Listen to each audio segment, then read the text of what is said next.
Oh, I'm sorry. There we go. All right. Hey, Okay. what I the, don't know. I think there's something new with the software that at the beginning of the show there's this delay. It's I a little know, yeah.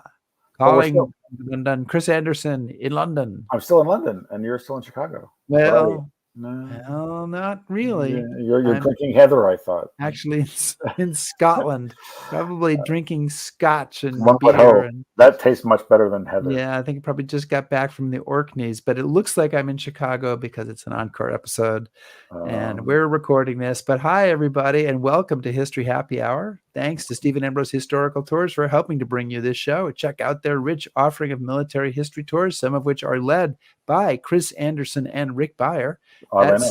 StephenAmbroseTours.com.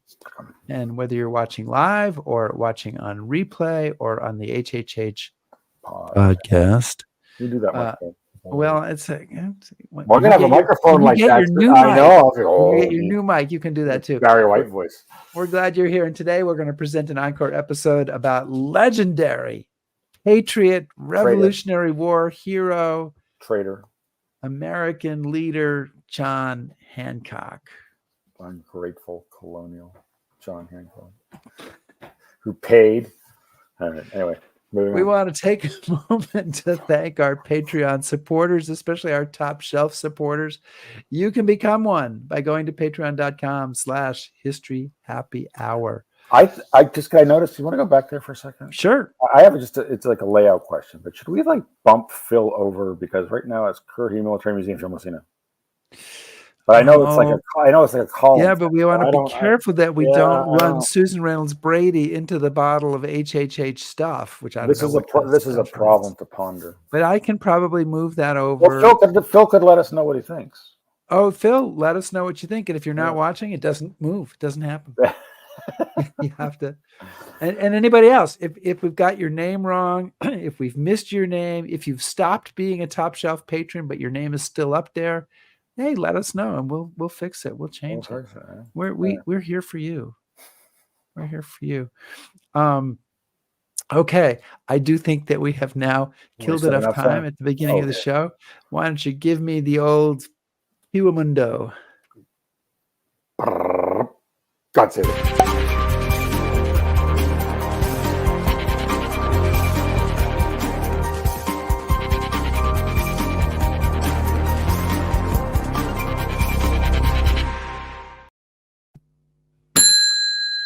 The bar is open. The bar is open. I almost didn't play the open of the show. I'm a little rusty on the trigger finger.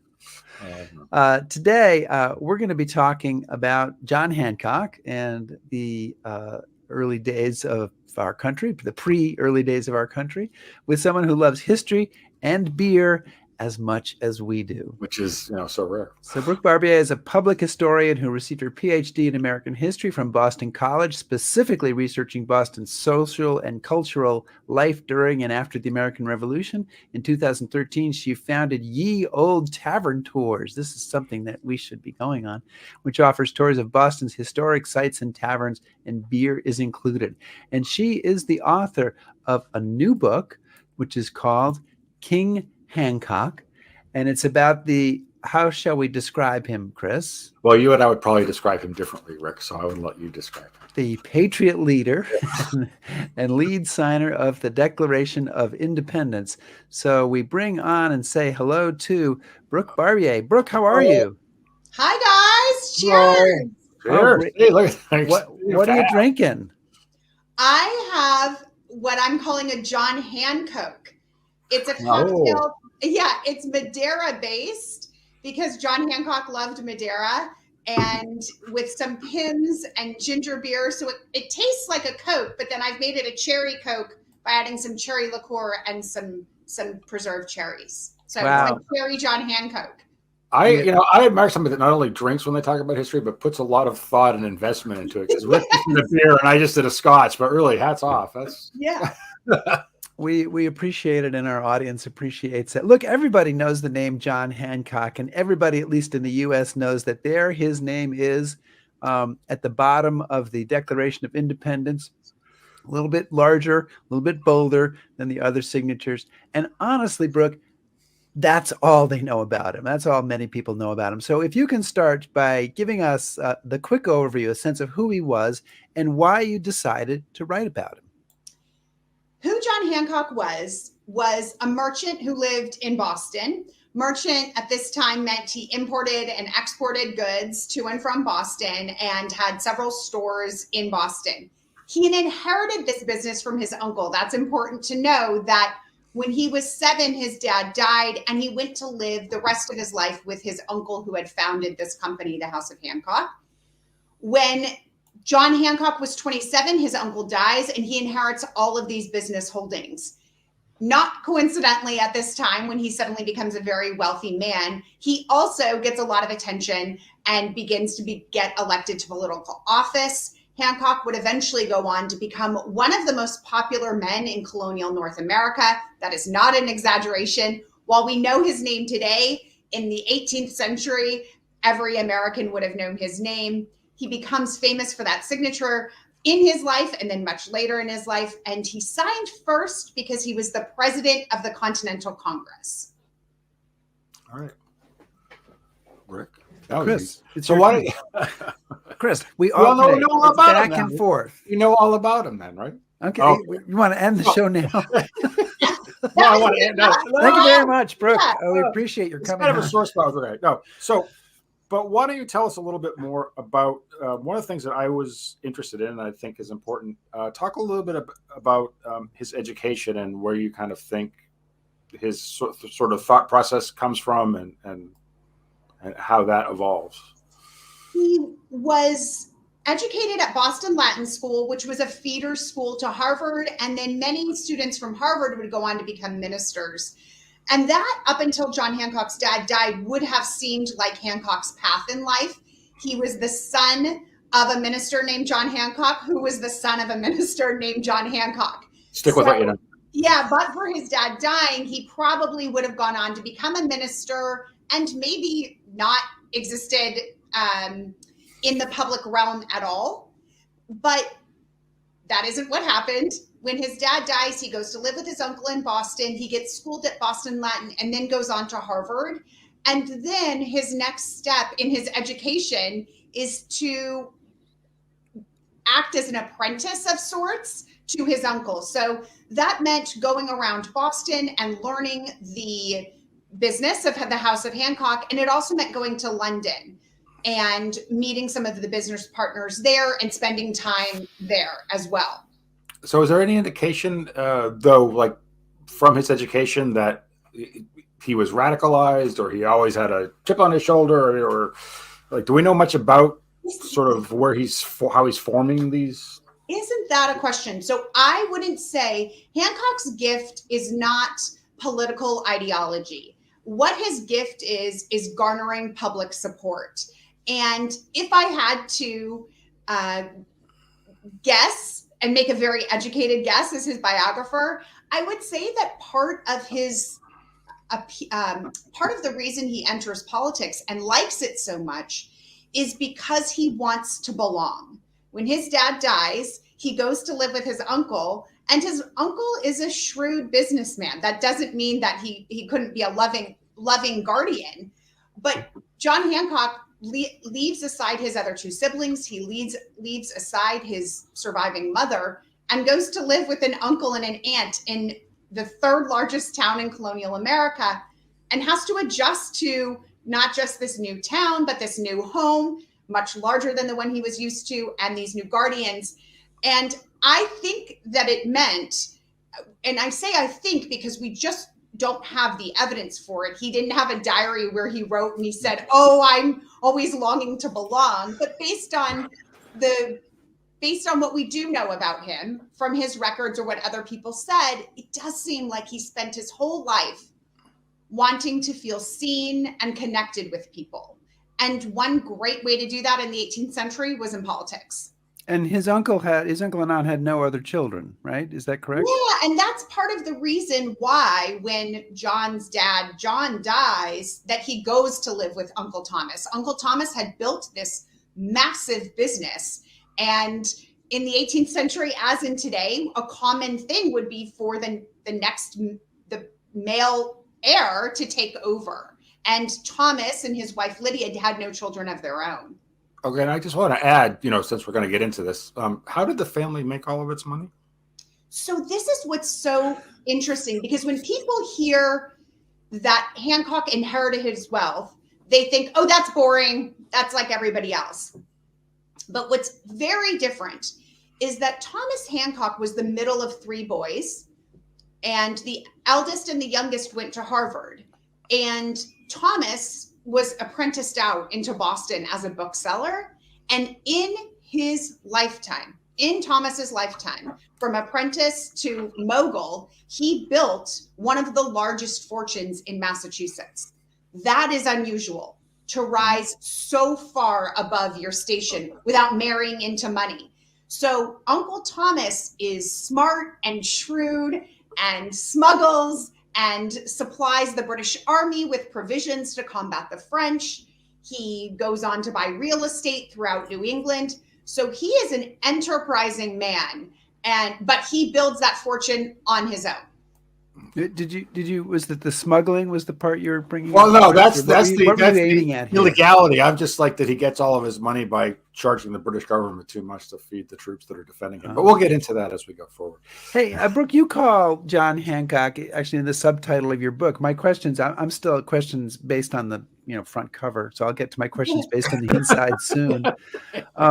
You call John Hancock a moderate founding father. So what do you mean by that? Is he slow to champion the cause of independence? And if he is a moderate, as you say, how does he become, along with Samuel Adams, one of the two most prominent revolutionaries in Massachusetts and at that time in the 13 colonies, who the British really are most looking to string up if they can get their hands on them? Of course, Chris, in a legal, respectful. Oh, absolutely. Yeah, I say that Thomas Gage, that's the general who occupies Boston in 1775, I say that he fundamentally misunderstands John Hancock and Samuel Adams by lumping them together, that they both are causing problems for the British Empire, but for different reasons. So I argue that Hancock's a moderate because he didn't tend towards the radical almost ever, even though he finds himself as one of the leaders of a revolution. But even more specifically, what we see with Hancock is that he goes in on the revolution and he comes out. He goes in and he comes out. Whereas someone like Samuel Adams, a radical through and through up until 1776, is always all in. He is always looking for some transgression by the British Empire. He is always trying to rile people up and see things from his perspective. Hancock, throughout the 1760s and 70s, is looking, up until 76, he is looking for a return to normalcy, that he will rebel against taxes. But then if there's some sort of solution with those taxes, whether most of them are repealed or they're all repealed, that's enough to satisfy him, and he pulls out. To answer your question about independence, he is reluctant to declare independence, and he's not the only one.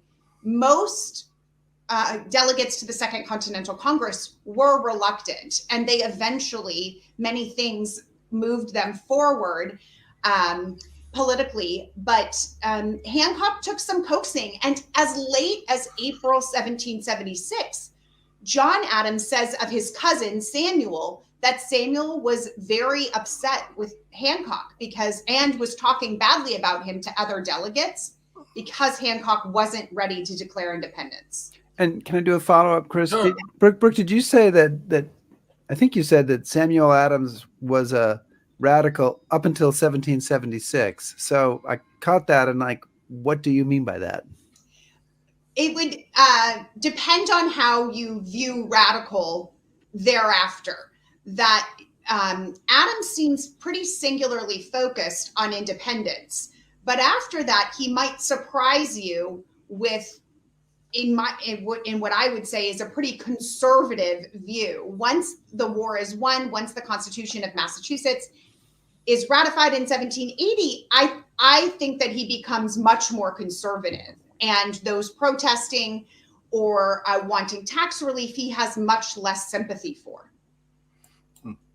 So, one of the, and I should probably lay my cards out here as a proud descendant of loyalists. I have a different view than Rick, but one of the charges I've often heard. Do you view us as still being part of Great Britain, and that Oh, we might reunite someday? It was just an unfortunate thing, and we're just going to have to deal with the consequences. You broke a few eggs, and we'll have to move on. But one of the charges that I've always heard leveled against Hancock, and I'm curious to get your opinion, is that he's not so much a reluctant revolutionary as an opportunist, and part of the reasons that he's in and out and off and on is he's in this for himself. And I mean, that's certainly a charge that people at the time leveled against him. So how would you answer that? Well, first, let me address you being a descendant of loyalists. And I extend my sympathy, and not in the way that you might think that, like, oh, you lost the war. It's to say it was a very difficult time for everybody. Yes. And this is one of the things that I try to capture with Hancock, is that while we know today who won the war and how things turned out, those living in the time did not. And they were making the best choices for themselves, for their families at the time. And being a loyalist, especially in and around Boston, was very, very difficult. You might have your house smeared with manure. You might have your fence leveled, and feel the intimidation from your neighbors. So it's a difficult time for everybody to try and figure out what's the right choice. And you can see Hancock in real time trying to figure this out. Right. So no, I don't condemn loyalists at all. All right. Rick does all the time. I know it's not as that it's easier to present history in this very clear black and white way, but life isn't black and white. Right. And so anyway, thank you for that. Being descendant of loyalists. As for John Hancock being an opportunist, that's an absolutely fair charge to level against him. The difference is two sort of things. I would say, one, show me a man at this time who was in politics who wasn't an opportunist, who wasn't doing something for themselves. And then the other part I would say is that Hancock, he didn't make money during the Revolution. He died with less than he inherited. And there's several reasons for that. But there were men who financially profited from the war, and Hancock isn't one of them. What he gains, and we've talked about this, is that he gains that popularity and that feeling of belonging that he so desperately wanted. So your book is great because it goes into a lot of detail about a lot of stuff that I haven't seen in a number of other books. And one of the things that I kind of was attracted to is you tell the story of one of Hancock's critics, who's a man named John Mean, M-E-I-N. Oh, yeah. Yeah. Who is a Scottish immigrant who comes to the colonies and who runs a bookstore, and he kind of seems to have a grudge against Hancock from early on. And you devote a fair amount of space to this, not only to Mean and his complaints, but to how Hancock handles it. So can you talk about that a little bit? Yeah, and part of the reason I devoted the space I did was to what Chris and I were just chatting about, is to show that the revolution wasn't a steady march towards the Declaration of Independence with everyone going all in. And even though some rebels, some patriots had decided to not import goods because of the Townshend duties passed, those were a tax on imported British goods. And so many colonies, and eventually all 13 in North America, decide to boycott British goods, because if you didn't import them, you wouldn't have to pay the tax. And Hancock is one of the leaders of this boycott. And John Main, this newspaper printer, begins to use the Patriots non-importation agreement against them, saying, actually, some of you are importing goods to enrich yourselves, or you're playing fast and loose with some of your own agreements. And so John Main did what the Patriots did, which was publish the names of importers on his first page of the newspaper. So Eads and Gill did that for the Boston Gazette to intimidate people from not importing, because if your name was listed as an importer, then many people would be upset with you. But Maine flips that and says, well, John Hancock actually imported goods that were in violation of this non-importation agreement, and here's the manifest from the ship. And this is really problematic for Hancock. In fact, Maine is being a little unfair by saying that Hancock's importing goods that weren't allowed, because Hancock says these are allowed. Yes, they're from Britain, but there are some of those goods that are allowed. But Maine's publicity eventually makes Hancock have to stop importing. He says, don't send me anything at all, because it's too troublesome for him publicly to be seen as someone violating this agreement that he tried to get everyone else on board with.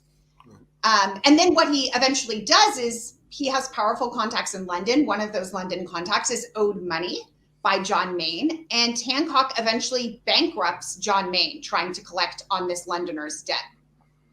So freedom of the press is great. Yeah, on one side, but maybe not so great if the press is against me. So that's maybe a little part of the opportunist. I'm glad you picked that up, Rick. I'm right. I'm swift. I'm on it. And the other component here too is that John Adams served as Hancock's lawyer to try and recover Maine's debts. So John Adams is right there in the thick of this as well. If only the BBC had been, if there was a BBC America channel at that time, they would have been all over this. They would have had guests on, and it would have been a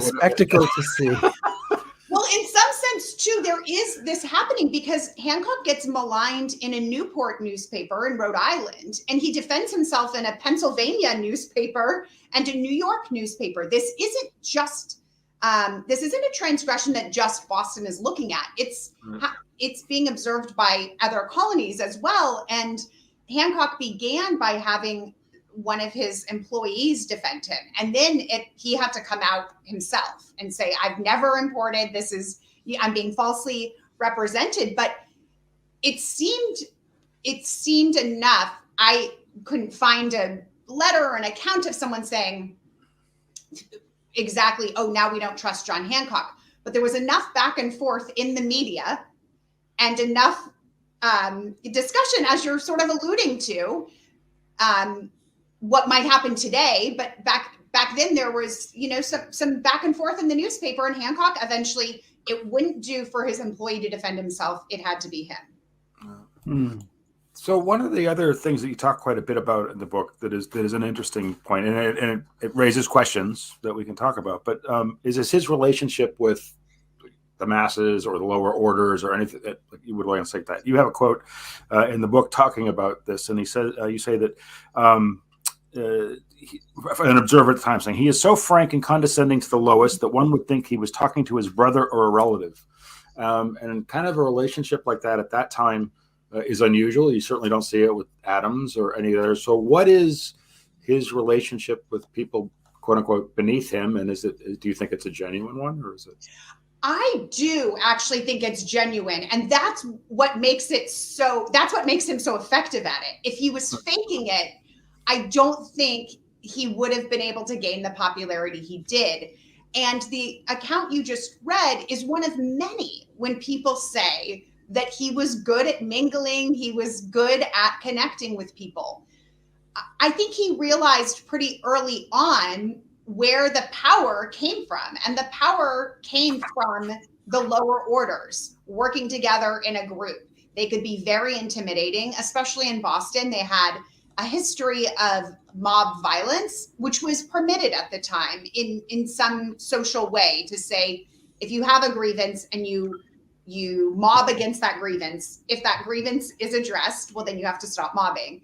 And so Hancock saw the power of mob violence, and he also, so he knew that if he was to remain popular, it should be with those people.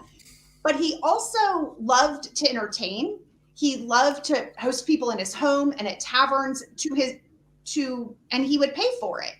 And this was again a way that he connected with people. Alcohol brings people together. It does. I'll tell you to that. Here we are. Here we are. Yes. And Hancock was so smart about that, about buying people food and drink and bringing them together, and that helped build this popularity in Boston, and then the countryside of Massachusetts, and then the other colonies. And I do find that it was sincere. There's one instance that you may recall in the book, it comes much later, when he's governor of Massachusetts, Hancock is, and he's hosting at least one French aristocrat in his home. And the Frenchman writes that he says there was a hatter at the dinner. That means a person who made hats. That is far beneath Hancock's station as a governor and far beneath a French aristocrat. And he says, and the governor was friendly with him. And you can tell that the French aristocrat is puzzled. And maybe he doesn't indicate tone in the letter, but he could be annoyed by it or find it humorous or just quirky. But this is what makes me think it's sincere. He's not putting something on. He's hosting a hatter who was a good friend of his. I believe it's the hatter Nathaniel Balch, who was a friend of his, with others who would usually not be mingling with a hatter. So John Hancock is very prominent in Massachusetts. He's in Lexington when the British march on Lexington and Concord. He and Samuel Adams together ride to Philadelphia, to the cheers of crowds as they get there. But how does John Hancock get appointed president of the Continental Congress? He's not a great military man, although he kind of dreams of being. He is an orator, but he's not a great orator. He's not a great thinker about ideology. Why is he appointed president of the Continental Congress at what is going to turn out to be the most critical time of this Congress? Yeah, the moment for him. He gets appointed because he's a moderate. The first president of the Second Continental Congress was Peyton Randolph from Virginia, and he was also the president of the First Continental Congress. He gets called home to Virginia to tend to colony legislative matters, and they look north for their next president. So Massachusetts was a populous state. It had a tremendous amount of clout because so many revolutionary activities took place there. Samuel Adams was too radical to serve as a president. I mean, he would not have been a popular choice, for example. But Hancock had that name recognition. He was wealthy, so he had more to lose than an Adams cousin, John or Samuel, for example. But he also had revolutionary credentials. He was supposed to be that target on the morning of the battles of Lexington and Concord. His persecution by the British was known by other colonies. So he satisfied sort of all sides. That he was conservative because of his wealth and his track record of sort of going in and then out. He's from Massachusetts, strong revolutionary credentials. And then he himself has some history of being a very against the British Empire and taking strong stands. But this is the single most important in his life, and he wouldn't have known it. No one would have known it at the time, that this would be what propels him for us to all know his name today. So, but of course, what we know his name for mostly is his signature, right? Yes. So, for those of us watching, why else should we remember him? What else? What is his role in Congress, and is he successful at it? Is he good? What part does he play in that Second Continental Congress? So beyond writing his name. So the president serves as mostly a moderator to filter ideas, and it's a very demanding job because the Congress would meet in 2 sessions, and Hancock had a secretary assigned to him, and then he needed another at some point. And at some point, his wife was helping out with some of his sort of administrative duties. He is the longest serving president of the Second Continental Congress. And that's saying something, because and he served for 2 years. So most delegates would not be able to serve that long. So just that commitment alone to shepherding the United States during the outbreak of war and the first 2 years and declaring independence meant that he was doing a great job at overseeing a chaotic Congress. They had to move several times because of British troops arriving, and Hancock was overseeing all of that. Now, your question about why we should remember him is I think, a very different question, because I don't think it's tied to Congress, to his time serving in Congress specifically. And we can get into it, but that's why we know him. And Rick, you put up the picture, but his signature is the biggest by far. And even though this isn't really something that can be judged except by your eyes, it is one of the most beautiful signatures. When he's got I was going to make a zoom in and I didn't, but he's got almost like a logo under his name. Yeah, it's called a parif. And that was a sign of gentility. It showed training and practice to be able to sign like that. And I encourage everyone who's listening, and by the way, thanks for tuning in, yes, thank you. Yes, we thank you also. To Google the Declaration of Independence. The National Archives has it on their website. That's the keeper of the Declaration. And zoom in, because there's some attempts at parifs, those markings underneath the name, that are pretty clumsy. And from other people. What's that? From other people. From other delegates. And then if you really look at it, I mean, Hancock's signature is spectacular. There's just nothing, there's no other way to say it. And I think that he's the first to sign the Declaration of Independence and have such a beautiful signature is something that is poetic. Now, but do you suppose that, I guess this would be a cartoon, right? Mm-hmm. Would be Hancock signs, it crumples up that one. He signs, I'm not quite, crumples up that. Maybe he crumples up 3 or 4 or 5 of these. Then he signs it. Then everybody else has to actually get theirs right the first time, but he's got multiple times to do it. Yeah, that would be a cartoon for sure. You've got one shot, but this is kind of my point, is that that parif being perfectly executed showed training and practice. There is a letter from 1764 of Hancock's, or 1765, and the signature is very similar. The parif changes a little in the 11 years, but this was even the Olive Branch petition signed just the year before. The signature is very similar. So this was something that he practiced a lot. Can I bring in a question from Wally here? Wally wants to know, so was his signature first or just big in center page? And it was first, right? Because we have this image of Brooke, we have a photo. We have this image of everybody going there for the signing of the Declaration. But in fact, they don't do it that way, right? That's right. So thanks for the question, Wally. He is biggest because he's the president of the Second Continental Congress, and also he tended to sign his name pretty large when compared to the script of letters. For example, the text of the letter, and then he would sign much bigger. He is the only one who needs to sign the Declaration to authorize it. And he does that on July 4th, not on the page we just saw. That engrossed copy was made by Congress and signed by most people in August of 1776. But not everyone signed the same day. So Hancock's is first and center because he's the president. It's really, that's the only reason, because he was the only one needed. And then the rest of the delegates signed below according to their colony. So the Massachusetts delegates are all lumped together, and the Virginia and Pennsylvania. Okay.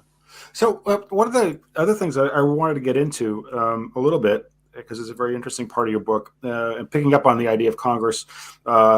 President of the Continental Congress. Eventually, he's there the longest. It's time for him to go. He's worn himself out, and he's getting ready to ride off into the sunset. And people are talking about giving him a formal thank you from Congress. Yeah.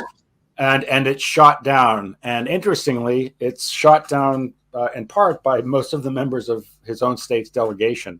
In fact, Adams in particular is opposed to this idea. So why doesn't he get the thanks of Congress? And maybe roll that into what's Adams' beef with Hancock? Because it seems to be a pretty big beef. Yeah, it's a big decades-long beef. Yeah.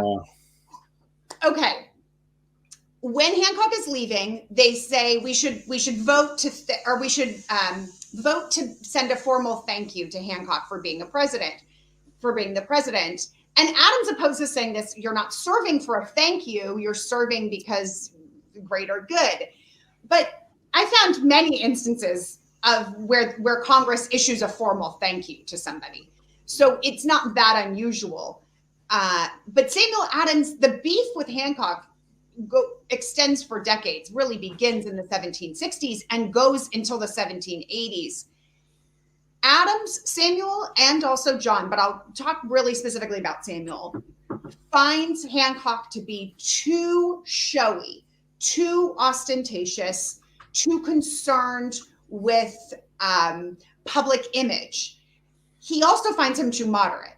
I think that's the real problem, is that Adams wants Hancock to lend his weighty name, his social influence, to Adams's causes and oppositions to British rule at the time. And Hancock doesn't do his bidding that much. Sometimes he'll go along with Adams, but he isn't as malleable as he might seem to be. So that's part of the beef, and it only gets reconciled in the late 1780s, and we can talk about that or not. But part of it is that Hancock just sort of offends his sensibilities about what it means to be a legislator at this time. And I think in some ways, Adams misses the point. He thinks that Hancock is popular because, or he's offended that Hancock's popular because he's showy. But that's part of why Hancock was popular. He was so skilled at using his public image, which, as we've said, is so visibly above those that he's seeking votes from or support from. He uses it to such great skill that I think that annoys Adams, that someone can care so much about their clothing and their presentation and entertaining, these sort of things that Adams thinks no one should care about, but Hancock uses them to great effect. So let me ask you a question that I'm just curious about. It's not something you mentioned in the book, but there's a saying which I'm going out on a limb here, supposedly comes from colonial times, but I don't have the source, so I could be wrong, which was a description of the relationship between Hancock and Adams, which was that Adams writes the letters and Hancock pays the postage. Right. Yeah. Give me a response on that. Variations of this that John Adams, much later in his life, much later, he writes that he and Samuel were walking through Boston and they paused at the base of Beacon Hill and looked up to Hancock's mansion at the top of Beacon Hill. And there we go. Nicely done, Rick. They look up at the base and Samuel says to John, Boston has done a wise thing by electing Hancock today. This is in 1765. For they've made that young man's fortunes their own.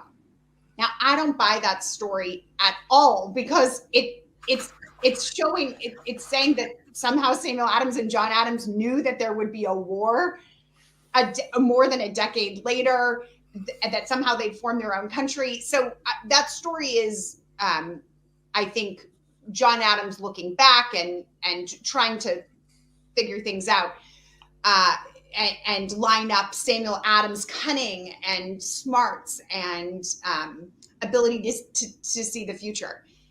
So to your point, there's a lot of stories about Hancock's fortune being used to pay for the revolution. But that isn't really a charge that we hear from his contemporaries while he's alive, whether charge being good or bad. They don't use it as his credit, saying, "Oh, he paid for this," and certainly his supporters would have said something like that. So I think it's a way to understand the revolution after the fact, and in some ways, Chris, this might get at your question too about his popularity and how he's remembered. That maybe as people were trying to find a place for him, they say, "Oh, his place was because he was wealthy."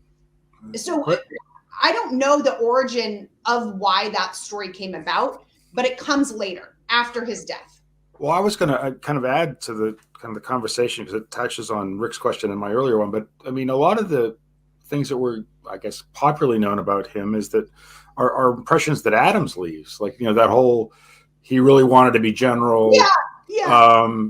I mean, so was a lot of what we know about, is that true?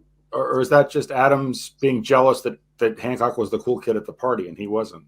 I think it's the latter there. Yeah. John Adams specifically, as you all may know, he's a terrific gossip. He has something to say about everyone, but rarely himself. And he criticizes far and wide. He resents the attention that George Washington gets. He resents the attention Benjamin Franklin gets, John Hancock gets. I mean, he really,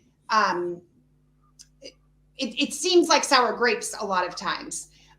We do know a lot about Hancock from his contemporaries, from what they said about him, both positive and negative.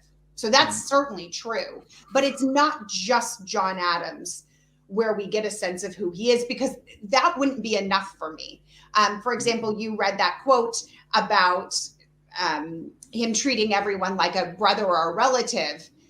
That's from just an observer of Hancock. Right.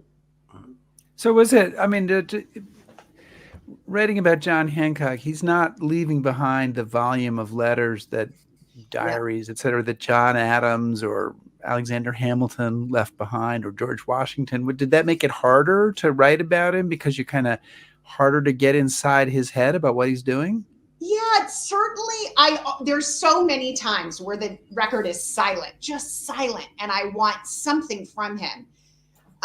But there's enough that we can to get a sense of him, certainly, of his own writings. It's just not the volumes that some of the other founders left. Not at all.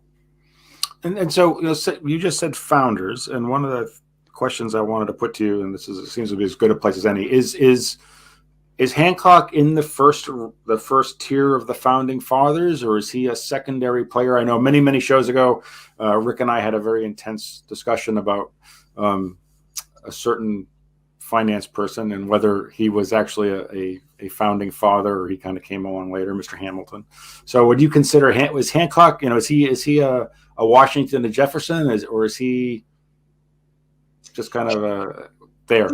Well, I think I need to know your tiers. I need to know your last person in tier 1 and your first in tier 2 to know where he lands. Okay. Who's your first in tier 2, Chris? Who's my first in tier 2? Well, I'm the wrong person to ask this question.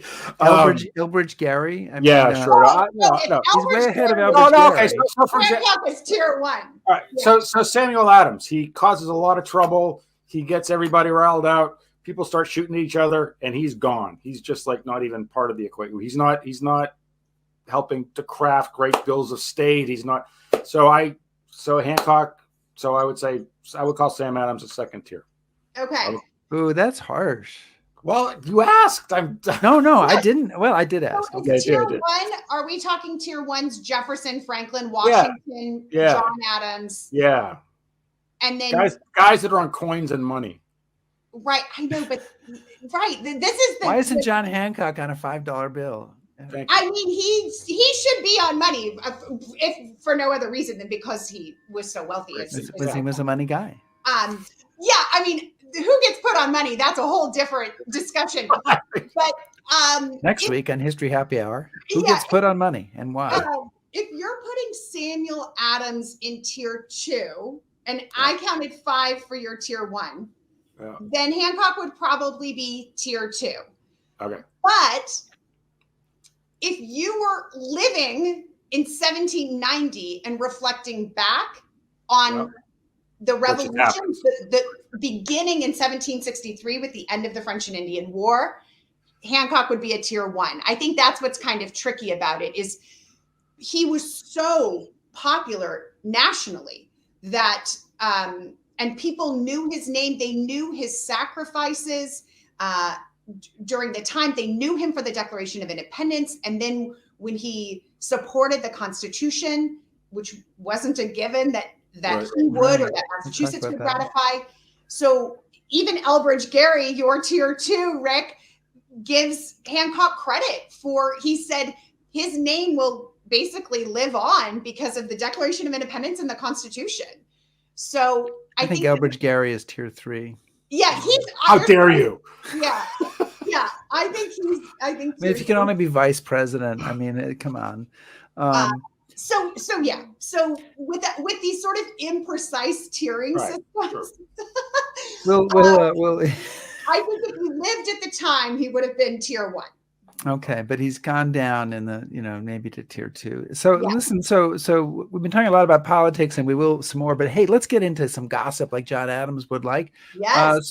So John Hancock gets married in 1775, and he marries Dolly Quincy, who actually was there with him in Lexington, along with his Aunt Lydia, at the Hancock Clark House, and 14 other people who were there on the night of April 18th, 1775. But he's almost 40 when he gets married, which is kind of old.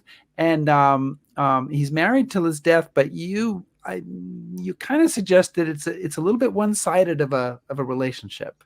That he's writing to her a lot, and she's not writing back much, and it sort of suggests that maybe there's a little coolness there. But can you delve into that relationship a little bit? Yeah, and this is one of those instances where Dolly is silent. We don't hear from her at all. It is not that we don't hear from Hancock in these instances. It's that we don't hear from her, which is telling you something. So he is very old by 18th century standards, North American English standards, to get married.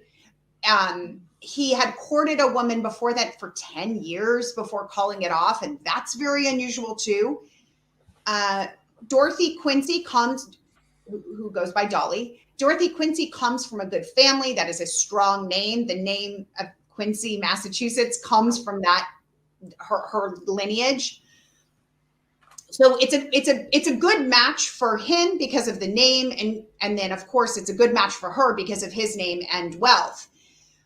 But she is decidedly not interested in Hancock. It seems socially that it could be because his work was so demanding at times that she didn't feel any connection to him, that she didn't see him that much, and it was all driven by work. We have an account from her much later in her life. She told somebody who then wrote it down that she didn't like being in Philadelphia during the Second Continental Congress. She was one of the only wives, at a time she was the only wife there, and had to help Hancock with some of these administrative duties. And that didn't appeal to her at all. So that could have been part of the reason for the coldness, is that she just didn't feel connected to him because he was busy with work. They also just may have it was a match in good names, and it was finally time for Hancock to get married, but it is not a fulfilling relationship, it seems. And you write about the fact that he writes to her and says, "Why won't you write me? I'm writing you all the time. You're not responding to me. Please write me a letter. I beg you, write me a letter." And she just doesn't. Yeah, and he says, "I'm sending you a gift. Like, please let me know if you liked it. Did you try on did you see if the fabric suits you? Here's a gift for our daughter." And he poses, it's really sad because he writes at one point and says, "Let's make a deal." I'm using modern language. He didn't say this, but this is the crux of it, that let's make a deal. I'll write you one letter and then you write me one back, and then I'll write you one, and letters, nothing. So yeah, I mean, the other thing is, I will just say, I guess, not even in Dolly's defense, she can feel however she wants about him, but but she is not the only person that Hancock pleads with for more letters. He writes, this comes through his correspondence a lot. Please write me. Please tell me what's happening. I don't hear enough from my friends in Boston. So it's not just Dolly that he's wanting those letters from. And this gets back to one of the ways we started this conversation, is that Hancock just loves to connect with people. And at this time, getting a letter from someone meant a lot to him, and he didn't get it enough in his mind. So I do want to, we've talked quite a bit and we're getting closer to the end. So I don't want to leave out kind of the rest of the story, because one of the things that you talk about, I think, very effectively, and it's important, is his role in the Constitution, and how we, that it's on a knife edge. And I don't think that that's a part of the story that we know enough about. So tell us a little bit about kind of his place in that. And also, if you could maybe tack on sort of his view of how these states are supposed to now function as a country, because I would say it's a little bit different. Yeah, to just quickly address your second question first, he doesn't know how the states are going to function under this new federal government. I mean, that's part of the problem. Right. But to back up and go with your first question, while we think of the Constitution today, because it still governs the United States today, as being inevitable almost, it certainly wasn't. Its ratification was anything but assured. And by the time it got to Massachusetts to ratify, 5 states had already ratified. And you only needed 9. The Constitutional Convention decided unilaterally that you don't need 13 states to ratify, you just need 9. And so they're already halfway to this point, but Massachusetts hasn't weighed in, and they are considered by contemporaries. This isn't a historian saying this after the fact. This is people at the time saying that they were considered, in essence, a swing state, that if they ratified, New Hampshire likely would, New York would likely be more likely, Virginia would be more likely to ratify, because it had a high population and because of its strong revolutionary credentials. George Washington and James Madison even write, saying, Washington says, we will be affected here being Virginia, by what happens in Massachusetts. And in Massachusetts, it was about 50-50, split for and against the Constitution. With if we had to tip the scales, historians believe that it tips more towards not ratifying than ratifying. And Hancock is the president of the ratifying convention in Massachusetts, and he's governor, and he's the most popular man in Massachusetts still. And so Federalists, that is those who support the Constitution, the ratification, know that that's their guide and lobby. So, yeah, I'm sorry. If we can talk more, I just didn't want to. But he comes in and to the convention and favors the Constitution, as long as they can also say, well, as long as we can also get a Bill of Rights, right? As long as right. Yeah, he doesn't use that term, Bill of Rights, but the Federalists lobby him, and they say, if you come out in support, they have a couple of really enticing prospects. They say you might become president if Virginia doesn't ratify. Everyone knew that if Virginia ratified it, George Washington would be president. Then they said, well, you might become vice president if you ratify. So they were dangling this very appealing prospect out to Hancock. And they also said, if you ratify, you can make changes. You can propose changes to the Constitution. And no state had done that yet, partly because the rules for ratification said you ratify it or you don't. You either take this new system or we keep the broken Articles of Confederation. And so this was something new. And I think the Federalists, I mean, they wouldn't have offered this if they could have gotten it to ratify assuredly without it.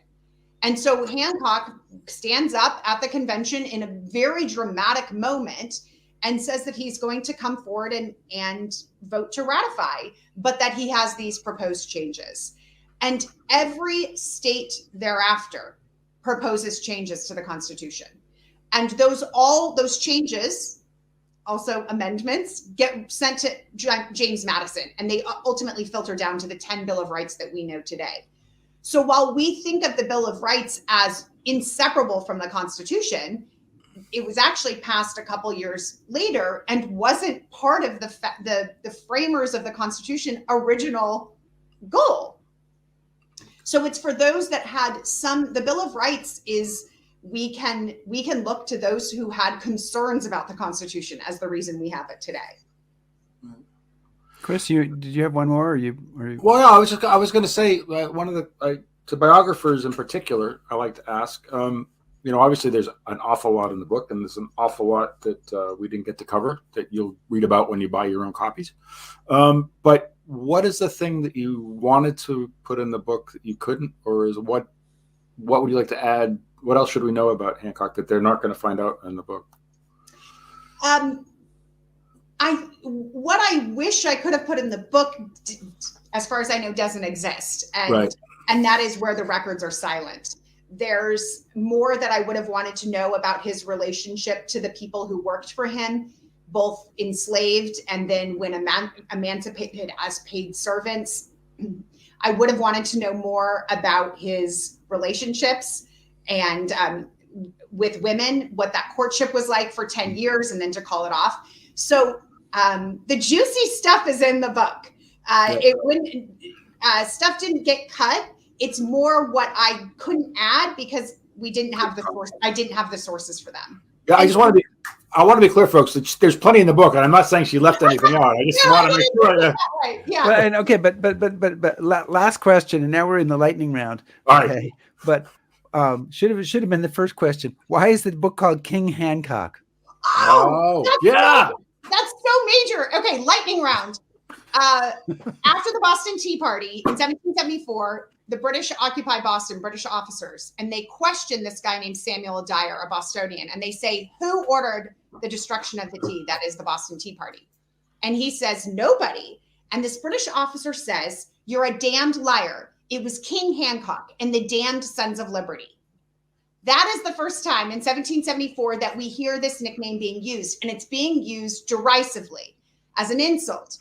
It's clever because it captures Hancock's immense popularity, but it also puts down the colonists for being these sort of bumpkins that the best they can do as a king is this guy on the top of Beacon Hill, John Hancock. Okay, here's where it gets interesting, and this you have to hear as part of this story, is on the day that the Revolutionary War began in Lexington and Concord, the battles of Lexington and Concord, British troops have to retreat 20 miles out of Concord home to Boston.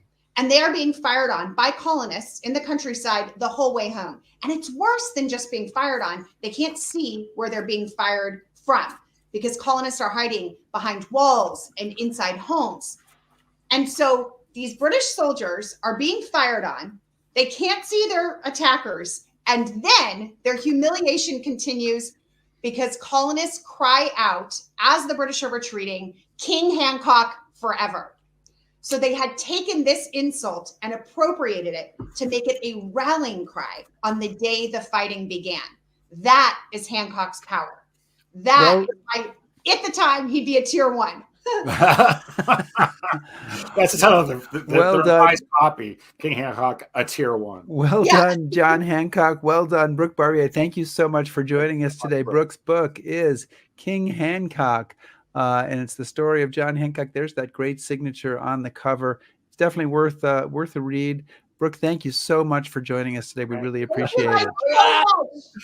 She's got them all. Thank you so much. So next week, I will be back home. You'll still be there? Wow. And we'll be back live. And we're coming up in the 79th anniversary of the dropping of the atomic bomb. And we're going to talk to one of our favorite fellow Stephen Ambrose Historical Tours historians, Don Farrell, about his new book, Seabees and Superforts at War, Tinian's Critical Role in the Ultimate Defeat of Japan. Yeah, I'm looking forward to that. And I would mention that I know a lot of the world's attention was rightfully focused on the 80th anniversary of the D-Day landings recently, but it was also the 80th anniversary of the landings on Saipan and Tinian. So critical to what happens in the Pacific. So, which are also part of this book, because this book's not just about the atomic bomb. It's about the Marianas and the invasion and stuff that goes on, the refugee camps, and then the building up of what becomes the largest airport in the world, the largest and busiest airport in the world. Which is being resuscitated. Is it? Yeah. Oh, wow. Okay. So check that out next week. Meantime, please subscribe to us on YouTube, follow us on Facebook, shout at us on Twitter, listen to our podcast, back us on Patreon, and browse historyhappyhour.com. Thanks, everybody. Be safe.